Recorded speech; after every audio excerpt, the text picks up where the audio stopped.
샬롬, 김태환 교수와 함께하는 탱큐리스트 두 번째 시간, 뇌의 변화 감사로 시작된다. 시작하도록 하겠습니다. 여러분 잘 지내시고 계시죠? 네, 제가 정말 놀랐습니다. 한 학생이 저한테 메일을 주셔가지고 작년보다 교수님의 턱선이 많이 살아 있어서 날카로워졌다는 또 격려도 받고 네, 너무 감사합니다. 네, 그러한 격려는 저에게 많은 영향을 주죠. 네, 제가 감사로 나아갈 수 있도록 해주신 네, 박모 학우님 감사합니다. 네, 네, 저기 두 번째 줄에 계신 분 졸고 계시네요. 네, 여러분 일어나십시오.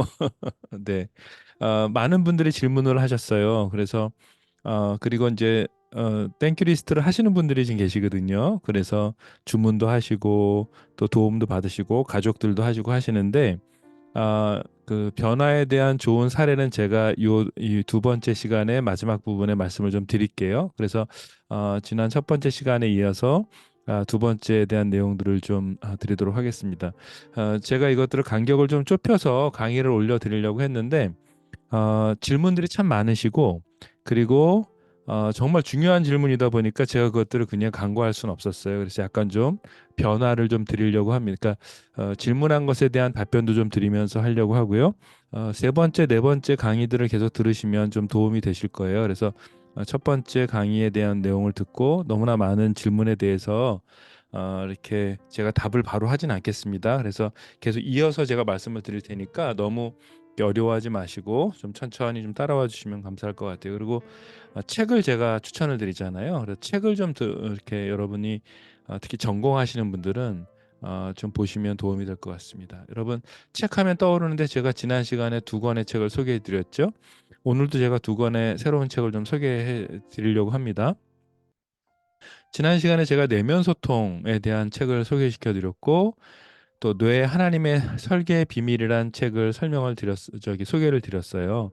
그런데 여러분들 아시는 것처럼 내면 소통에 대한 내용들을 보시고 어떤 분들은 좀 구입하신 다음에 보시면서 어, 좀 이렇게 받아들이기 어렵다라고 하시는 분들도 계셨어요. 그건 정상이죠. 맞습니다. 왜냐하면 어, 기독교 안에서 이렇게 깊이 있게 또 논리적으로 또 학문적으로 다루고 있는 내용들이 아닌 영역들이 좀 있기 때문에 이 부분에 있어서는 사실은 전공하시는 분들은 특히 크리스찬으로서 이 부분에 대해서 전공하시는 분들은 마음에 대한 성경적인 이해, 자아에 대한 성경적인 이해를 먼저 가지시면 이것이 얼마나 어, 중요한 요소인지 그래서 참조할 만한 영역들을 좀 참조하시면 참 좋겠습니다. 설마 여러분 책 한 권에 있는 내용이 이것이 다 진리라고 보진 않으시죠?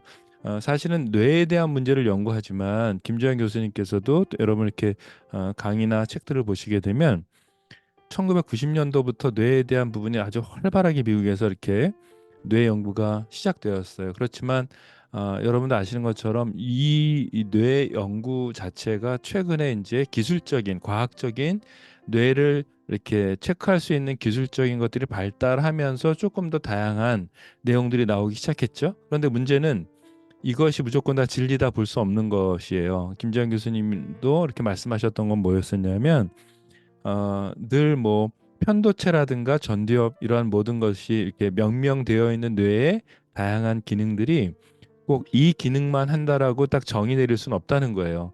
계속해서 연구되어지고 있다는 이런 상황에서 여러분들이 좀 보시면 이 부분에 대해서 무조건 다 진리다라기보단 여기에서 이야기하고 있는 저희가 크리스찬들로서 우리가 적용해 볼 수 있는 것들은 한번 해보시면 참 좋겠다. 그리고 명상에 대해서 좀 어려워하신다면 여러분도 아시는 것처럼 천주교에서도 방언이 있고 불교에서도 방언이 있고 기독교에서도 방언이 있잖아요.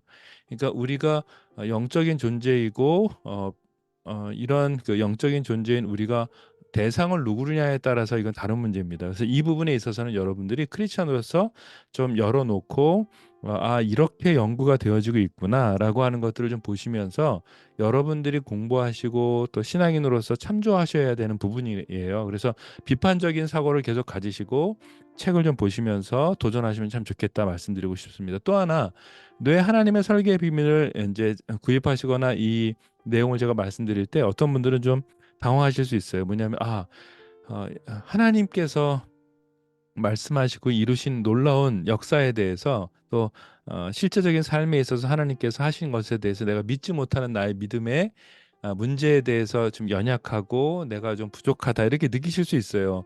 당연히 느끼셔야 되죠. 그래서 여러분들이 이것에 대해서 이 책들을 보시면서 무조건 다 믿거나 혹은 내 안에 느껴지는 부담감들에 대해서 이렇게 거부하지 마시고 그것들을 그대로 가지시면서 계속해서 읽으시고 또 우리가 또 신앙인들로서 하나님께 또 묻고 또 우리가 또 다양한 제가 책들을 소개시켜 드릴 거예요. 그래서 같이 좀 보시면서 여러분들이 그것들을 참조하시면서 여러분들의 결론들을 맺어 가실 필요가 있겠다 싶습니다. 그래서 제가 가지고 있는 결론을 좀 말씀을 드리면서 여러분들이 그걸 다 따라 하시거나 또 수용하실 이유도 없어요. 하지만 어떠한 부분에 대해서 제가 내담자들을 만나거나 또 선교적인 어떤 선교사님들이나 뭐 또 목회자나 또 그 가정들이나 크리스찬 리더들을 이렇게 상담을 할 때 그분들과 이렇게 대화를 하고 어떤 부분을 나눌 때 저의 나름대로의 어떤 방향과 툴이 있습니다. 그러니까 적어도 그런 것들을 좀 가지고 가실 필요가 있습니다. 그래서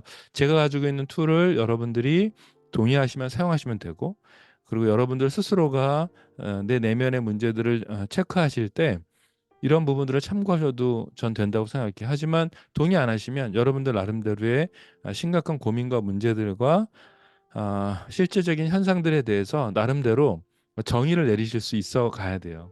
그래서 이 부분은 그래서 제가 할 수 있는 건 좋은 책들을 좀 소개시켜 드리면서 계속해서 연구해 가시면 참 좋겠다라는 생각이 듭니다.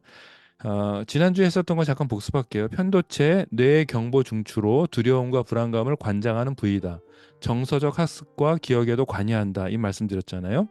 정서적인 학습, 어렸을 때 정서적으로 학습되어졌던 것이 편도체에 영향을 줘서 자기도 모르게 갑자기 어떤 순간과 상황과 만남과 단어에 갑자기 민감하게 반응하거나 거기에 심장이 막 이렇게 뛴다거나 혹은 갑자기 두려움이 올 수 있다는 거예요. 그래서 그럴 때는 나에게 어떠한 어릴 적 기억과 정서적인 어릴 적 그런 그 상황 속에서 상처가 있었나 이것들을 좀 보시면 여러분들이 충분히 이제 그러한 부분들을 고쳐 나갈 수 있는 부분들이 좀 있습니다. 그래서 이제 저희가 상담이라는 것들 하잖아요. 그래서 이 부분에 대해서 편도체 역할은 그 역할을 한다. 기억에도 관여해요. 그래서 내가 어릴 적에 아주 뭐 아빠나 엄마로부터 받은 상처 이런 상처들에 대한 기억 때문에 나도 모르게 똑같은 상황이 아닌데 그 비슷한 상황이나 어떤 것들이 다 기억이 되어질 때 이 편도체가 자극이 되는 거죠. 그래서 불안한 마음이 되기도 하고 그래서 편도체가 그 기능을 한다고 말씀을 드렸어요. 그리고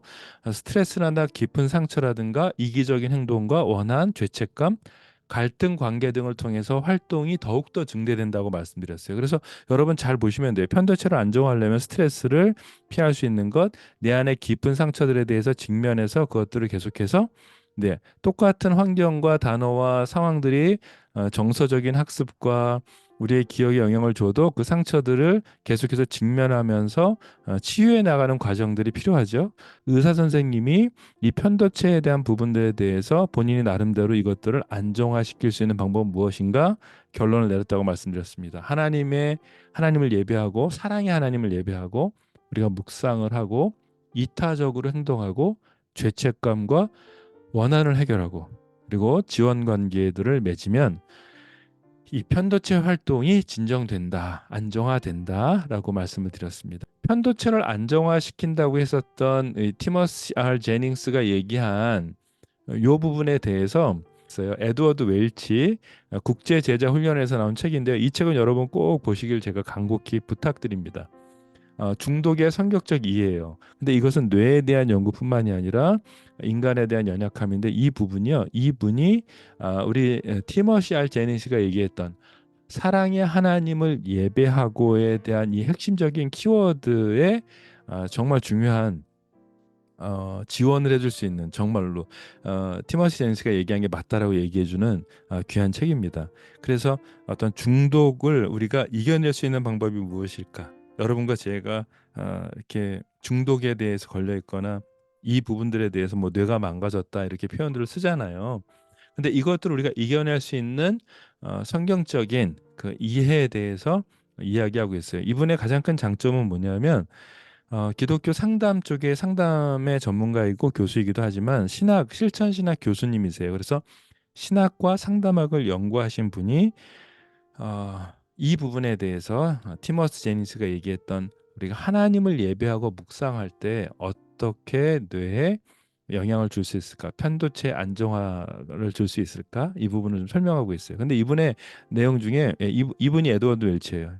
대부분의 사람들의 중독의 이유는 예배에 대한 장애가 있다는 거예요. 여러분 이거 한번 볼게요. 우리는 우리 자신과 우리 욕구를 예배할 것인가? 아니면 참되신 하나님을 예배할 것인가? 여러분 갑자기 훅 질문이 들어왔나요? 사실은 우리 안에 있는 중독의 문제는 우리의 예배의 대상이 누구냐에 따라서 달라진다는 거예요.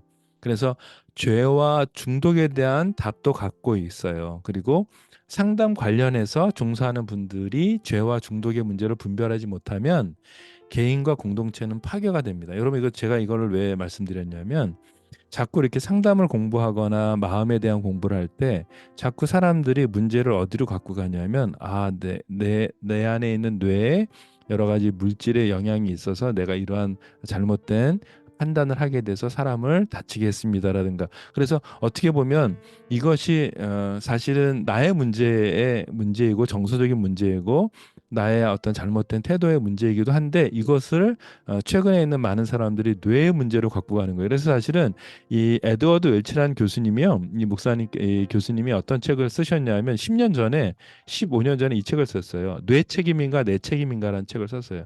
이 책을 보시면 여러분들이 우리 안에 이제 질문되어지고 있는 뇌 과학에 대한 지금 현상들에 대해서 어떻게 성경적으로 우리가 답을 할 것인가에 대한 부분에 대해서 아주 잘 설명하고 있습니다. 그래서 크리스찬들은 좀 반드시 읽었으면 좋은 중요한 책입니다. 그래서 제가 두 권을 소개해드리는데 하나는 중독의 성경적 이해라는 책과 뇌 책임인가 내 책임인가라는 책은 꼭 여러분들이 보시면 도움이 될 것 같습니다. 근데 이 책은 CLC에서 나온 책입니다. CLC. 에드워드 윌치에서가 얘기하는 건 뭐냐면 우리 안에 예배의 대상을 누구로 할 것인가라는 거예요. 이것에 대해서 여러분들 좀 이해가 안 되시죠? 제가 후반부에 에드워드 윌치가 무엇을 얘기하는지 제가 좀 설명을 도표로 좀 말씀을 드릴게요. 여러분 우리가 작은 거짓말이 있습니다. 근데 그것은 인간의 연약함으로 치부해 버리면 안 되는 거예요. 성경에서는 거짓말이거나 뒤에서 험담을 하는 것 자체를 죄로 여기잖아요. 그렇죠? 근데 이러한 것들을 계속해서 우리가 허용하기 시작하면 죄를 허용하기 시작하면 반복적으로 이것들을 하게 되면 이것이 죄로서 그 죄의 노예가 되는 거예요. 그래서 이 노예가 되고 결국 비극을 맞게 되는 거죠. 그래서 우리가 작은 죄를 허용하는 순간 사람들은 이것이 뇌에 문제가 있다라고 이렇게 판단하면서 함부로 자신의 문제를 네, 뇌에게 전가하는 거죠. 그래서 뇌 책임으로 돌리는 거죠. 내 책임이 아니라. 그래서 여러분, 그러니까 이 책들을 통해서 여러분과 제가 우리 안에 뭔가 예배의 대상이 바뀌었구나. 내 뇌를 안정화시키기 위해서 가장 중요한 것은 중독을 연구하시고 상담을 하시고 신앙을 공부하신 분들 또 의사 선생님들이 얘기하는 게 뭐냐면 예배란 영역이에요. 그래서 이 부분을 좀 제가 설명을 계속해서 드릴 겁니다. 여러분 믿음의 결과입니다. 우리 그 티머시 R 제닝스 이분이 하나님을 어떻게 믿느냐에 따라서 여러분과 저의 뇌가 변하고 삶이 변했다 이렇게 정의를 내려요. 여러분과 저의 뇌는요 하나님을 어떻게 믿느냐에 따라서 달라진다는 겁니다. 여러분 하나님을 믿으십니까? 이게 중요합니다. 여러분과 제가 하나님을 사실은 믿는다고 하지만 하나님을 믿지 않는 경우가 있어요. 내가 하나님을 믿는다고 하지만 사실은 돈을 벌기 위해서 하나님을 믿거나 나의 어떤 믿음에 대한 본질을 좀 깊이 한번 생각해 보셔야 되는 거예요. 그래서 우리가 하나님을 믿는데 사실은 내가 정말 성경에 말씀하신 대로 믿고 있느냐에 대한 나에 대한 어떤 점검이 필요한 거예요. 그러다 보니까 우리가 하나님을 믿고 신앙생활을 한다고 하지만 도저히 하나님을 믿는 사람으로서 이해가 안 되는 행동들을 하는 거죠. 근데 이걸 몰라요. 근데 이것을 계속해서 허용하는 리더나 공동체 안에 있다 보면 다 덮어버립니다. 여러분 그래서 특히 이제 여러분 안에 공동체 리더가 하나님의 어떤 영적인 사역 단체나 선교 단체인데 그런 사람들이 거짓말하기 시작하면요 빨리 도망치셔야 돼요. 매우 중요합니다. 하나님 앞에서의 내가 작은 거짓말을 허용하는 순간 그걸로 인하여서 공동체가 파괴되고 무너지는 경우가 너무나 많습니다. 그래서 믿음의 결과이기 때문에 그래요. 우리가 하나님을 어떻게 믿느냐에 따라서 뇌가 변하고 삶이 변하는데 만약에 그런 공동체에 계속 속해 있다면 여러분 빨리 도망쳐야 됩니다.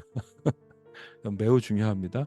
당신이 정말 믿는 일은 항상 그대로 이루어진다. 믿는 대로, 믿음대로 되는 법이다. 그래서 프랭크 로이드 라이트라고 하는 분의 말씀을 인용해서 이 책에서 설명하고 있어요. 믿음대로 되어지는데 그것은 전제가 있습니다. 어떤 믿음이요? 네, 앞에 말씀드렸던 거 하나님에 대한 믿음. 하나님을 어떻게 믿느냐에 따라서 우리의 뇌가 변하고 삶이 변합니다. 당신이 정말 믿는 일이 이루어지려면 하나님을 제대로 믿어야 되는 거죠. 그래서 이걸 설명을 좀 드릴게요. 이 책에서는 김주환 교수님이 앞에서 말씀드렸던 내용과 좀 다르게 플라시보 효과에 대해서 설명을 하고 있어요. 제가 좀 설명을 좀 드릴게요. 어, 벤스 벤더스라는 사람이 책에 등장해요. 그런데 이 벤스 벤더스가 되게 힘든 일을 겪어요.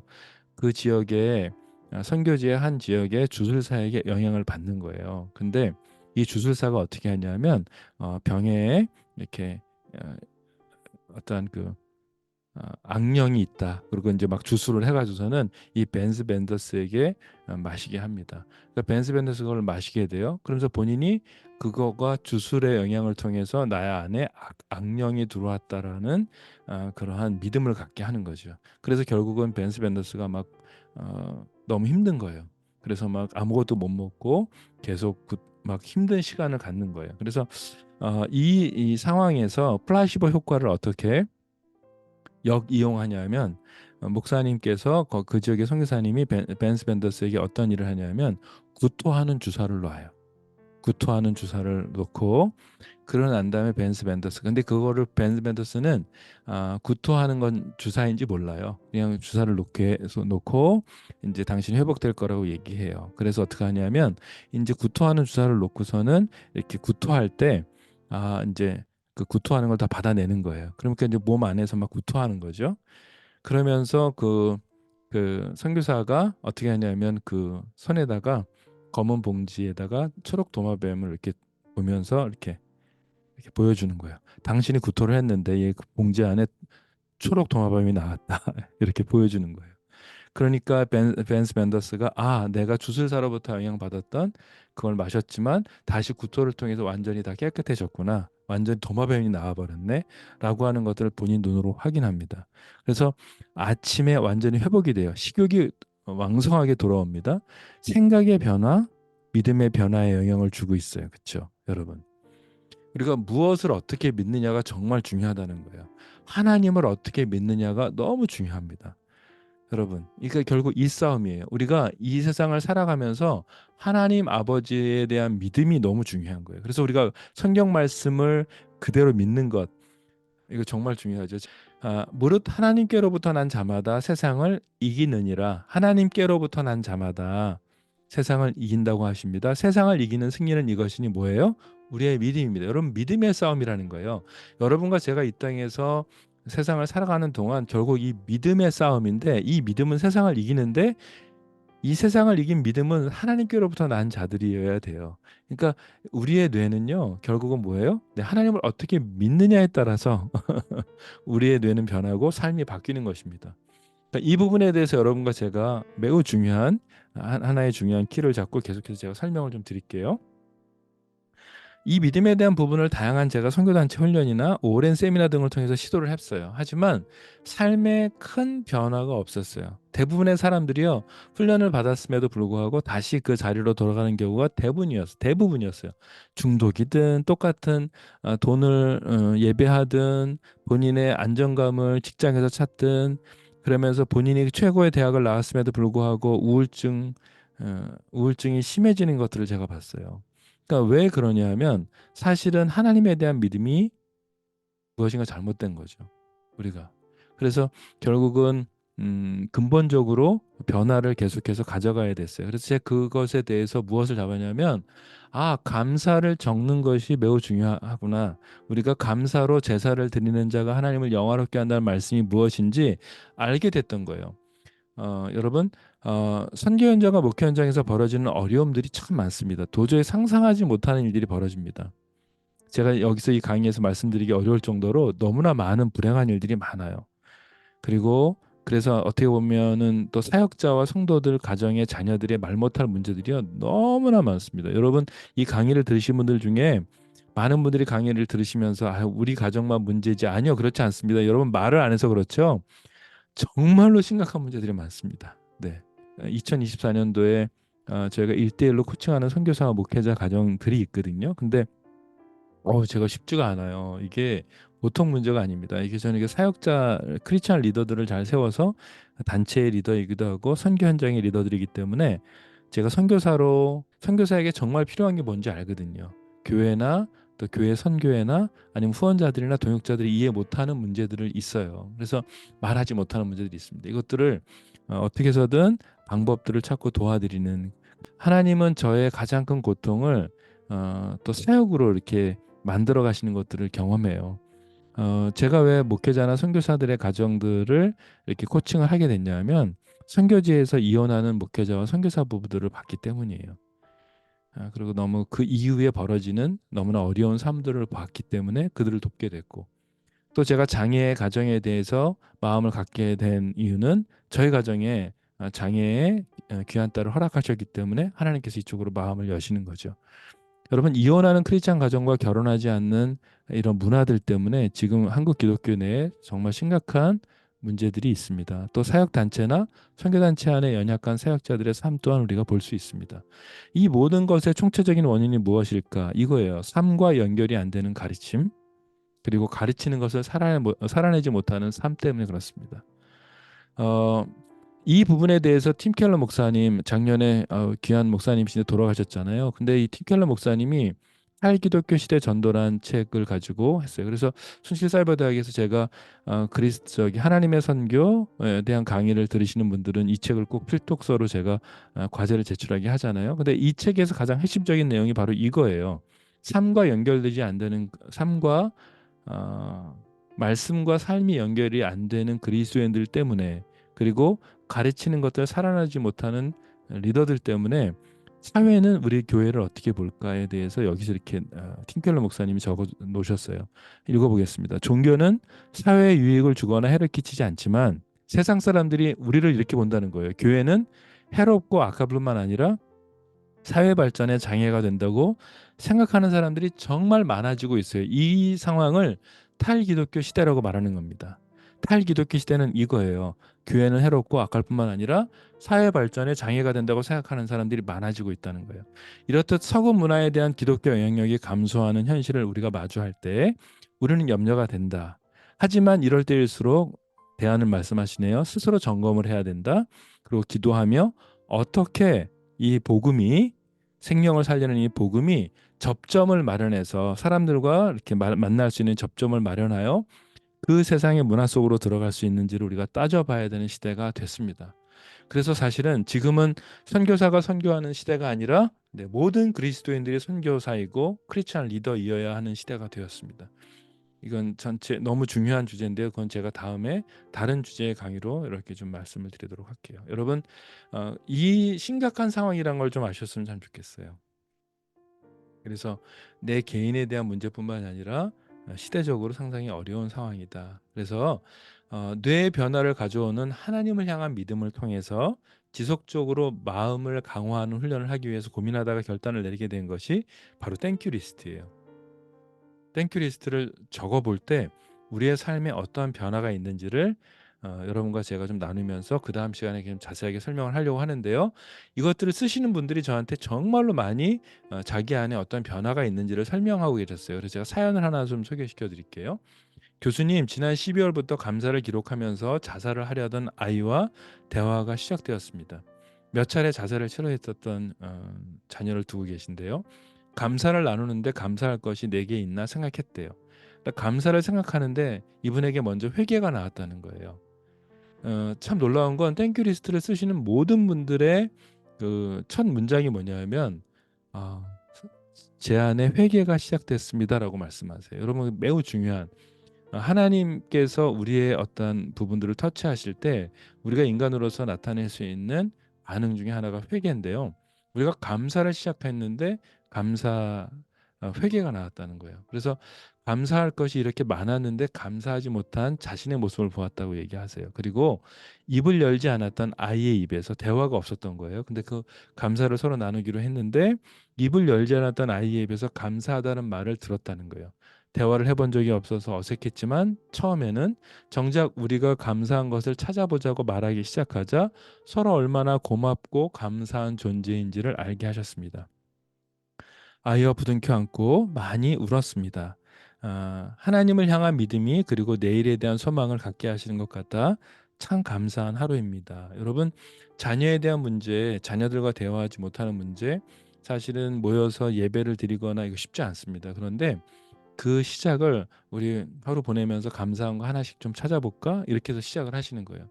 그것이 답답한 집이라면 그 아이가 계속 집에만 있다면 어떻게 해야 되냐면 한번 아이가 좋아하는 카페로 한번 가보는 거예요. 그래서 시작해 보시는 겁니다. 두 번째 사연이에요. 선교사님 안녕하세요. 제 안에 늘 불안했습니다. 불안한 이유는 특별히 없었어요. 하지만 늘 마음 한구석에 내가 이렇게 살아도 되는 것인가? 나는 왜 이렇게 일이 되지 않는 것인가? 불만이 많았습니다. 만족하는 것이 전혀 없었습니다.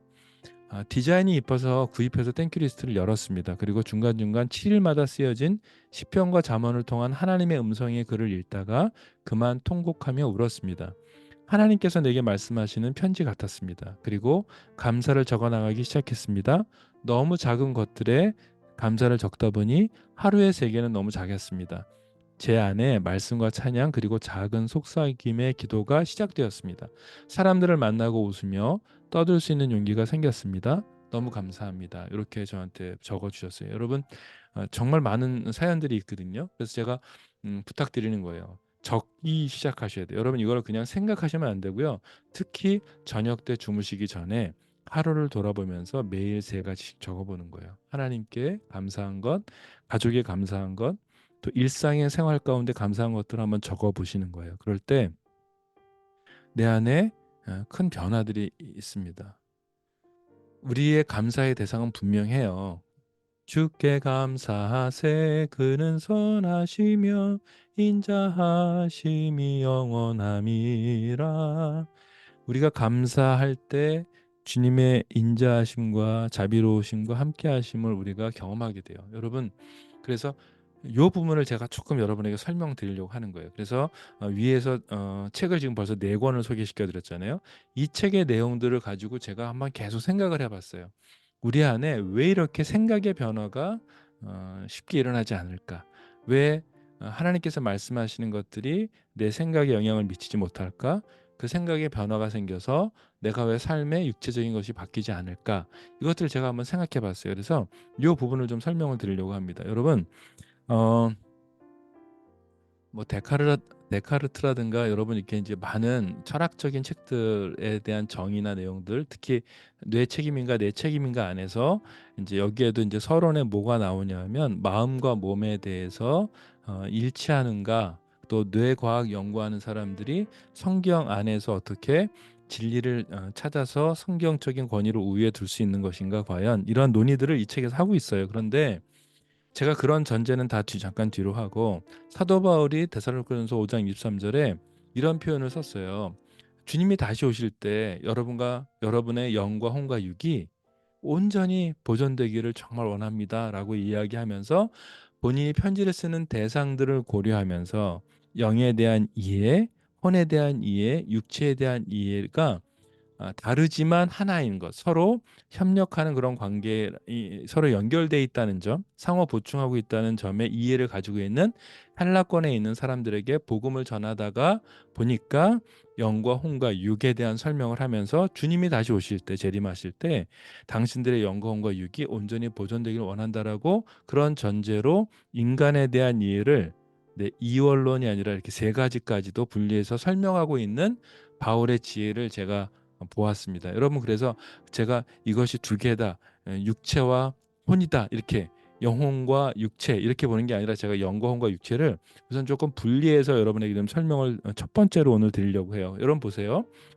영과 그림 보시게 되면 영과 혼과 육이 이렇게 그림이 있잖아요. 그래서 여러분 보시기에 맨 왼쪽에 있는 영, 거기에는 직관이란 부분이 있습니다.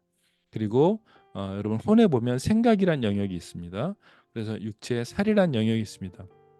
지금 현대 과학에서는 요 뇌에 대한 부분을 이제 육체에 대한 부분과 연결해서 이렇게 연결하려고 하죠. 근데 제가 이 부분에 대해서 크리스천들은 정확한 사람에 대한 이해를 가지고 있어야 돼요. 그래야 우리가 이 사람이 영적인 문제인지 정서적인 문제인지 육체적인 질병의 문제인지를 우리가 구분해서 도와줄 수 있어요. 우리 자녀들도 마찬가지입니다. 그러면 성령께서 쉽게 말씀을 드려볼게요. 성령께서 우리 영 가운데 말씀하셨어요. 그래서 우리가 묵상을 할 때 나도 모르게 하나님의 세미한 음성을 들을 것 같고, 나도 모르게 말씀을 통해서 어떤 기억이 떠올려 주시거나 이미지나 환상 같은 걸 또 보게 되고, 다양한 경험들에 대해서 부정적으로 보실 게 아니라는 거예요. 이미 우리가 크리스찬 아님에도 불구하고 명상이라든가 다양한 세계에 대한 영적인 것들에 대한 질서들을 사람들에게 통해서 뭔가 이렇게 찾을 수 있도록 도와주는 많은 것들이 있는데, 우리 크리스찬들이 이런 것들을 안 하시면 안 되잖아요. 그래서 제가 말씀드리는 거 잘 보세요. 하나님은 영이시잖아요. 영이신 하나님이 우리를 만드실 때 육체를 만드시고, 예, 하나님께서 우리의 코에 생기를 넣어 주십니다. 그래서 여러분, 우리의 영, 우리의 혼의 주머니에 힘이 생겨서 생각과 의지와 감정이 살아나고, 우리의 육체의 살과 피와 뼈가 일어나서 이렇게 인간이 만들어지죠. 영이신 하나님께서 우리의 영 가운데 임하셔서 하나님께서 말씀하시는 것들이, 영에는 직관이라는 영역이 있어요. 근데 이때 여러분 생각해 보세요. 하나님께서 말씀하셨는데 내 혼의 영역에서 생각이란 영역에 영향을 미치려면 어떤 게 반응이 필요해야 되죠? A가 필요합니다. 뭐냐면 믿음이 필요해요. 이것이 하나님께서 주신 나에게 말씀이다. 그렇기 때문에 난 이렇게 할 거야 라고 하는 믿음이 필요하잖아요. 하기 위해서는 내 생각에 동의돼야 되는 거잖아요. 그렇죠? 우리의 신앙에도 동의가 돼야 되는 거잖아요. 하나님께서 말씀하셨는데 그것들을 내 생각에 반영하려면 우리 인간은 믿음으로 반응해야 돼요. 믿음으로. 그런데 문제는 이거예요. 믿습니다. 이렇게 해서 믿을 게 아니라는 거예요, 여러분. 제가 많은 사람들을 만나서 훈련하고 많은 사람들을 대화하고 이렇게 도와드리면서 내 안에 하나님께서 나에게 말씀하시는 것들, 그래서 하나님께서 나에게 말씀하시는 것들을 내가 하나님을 어떻게 믿느냐에 따라서 내 생각에 영향을 미치려면, 내 뇌에 영향을 미치려면 내 안에 그 믿음이 중요하다고 앞에 부분을 말씀드렸잖아요. 그런데 여기에 이제 핵심입니다. 여러분, 이 화살표예요, 화살표. 이 믿음이 되려면 일상에서 감사를 적어 나가야지만 돼요. 그래야 하나님께서 나에게 말씀하시는 것들이 믿어지기 시작하고 생각에 영향을 주게 됩니다. 그래서 여러분 적으셔야 돼요. 근데 이것이 감사라는 되게 중요한 연결점입니다. 하나님께서 말씀하셨어요. 그런데 하나님께서 그것들을 말씀하신 것들을 우리가 감사함으로 받아서 믿음으로 계속해서 탄탄하게 쌓여서 생각에 영향을 주려면, 이 믿음이 믿음 되게 하려면 감사를 시작하셔야 돼요. 그래야지만 돼요. 그래서 여러분 적으셔야 돼요. 그래서 분명히 성경에서 말씀하고 있어요. 우리가 감사로 제사를 드리는 자가 하나님을 영화롭게 한다고 그랬습니다. 여러분, 감사로 제사를 드리는 자는요, 믿음으로 반응하거든요. 근데 그 믿음으로 반응하는 사람들은요, 결국 하나님께서 말씀하신 것들을 순종하기 때문에 하나님을 영화롭게 해요. 여러분, 매우 중요합니다. 그런데요, 보세요. 우리 안에 생각이 받아들였어요. 하나님께서 말씀하신 것들을 감사함의 계속적인 훈련을 통해서 이것이 믿음으로 받아들여졌어요. 믿어지게 됐어요. 그런데 이 믿음이 계속해서 믿음 되어지려면 내가 고백을 해야 돼요. 내 입술로 고백해서 내 육체에 들려지게끔 해야 돼요. 그래서 제가 늘 강의 때나 여러분 그 세미나 같은 데 교회에서도 말씀드리잖아요. 이걸 이제 이해하셔야 돼요. 시편의 모든 기자들은 어떻게 얘기하냐면 내 영혼아 여호와께 감사하라 얘기해요. 여러분, 시편의 기자는요, 자기가 글 쓰면서 상대를 향해서 여러분 여호와께 감사하십시오 얘기하지 않아요. 시편의 기자들 다 모든 걸 다 읽어보세요. 본인이 보는 입으로 본인 육체에게 선포하는 거예요. 내 영혼아 여호와를 찬양하라. 할렐루야. 할렐루야라는 뜻이잖아요. 그렇죠? 할렐루 찬양하라. 야훼를 하나님을. 이것이 시편의 모든 내용이잖아요. 우리가 인생을 살아가면서 우리의 뇌를 바꿀 수 있는 가장 유일한 것은 무엇이다?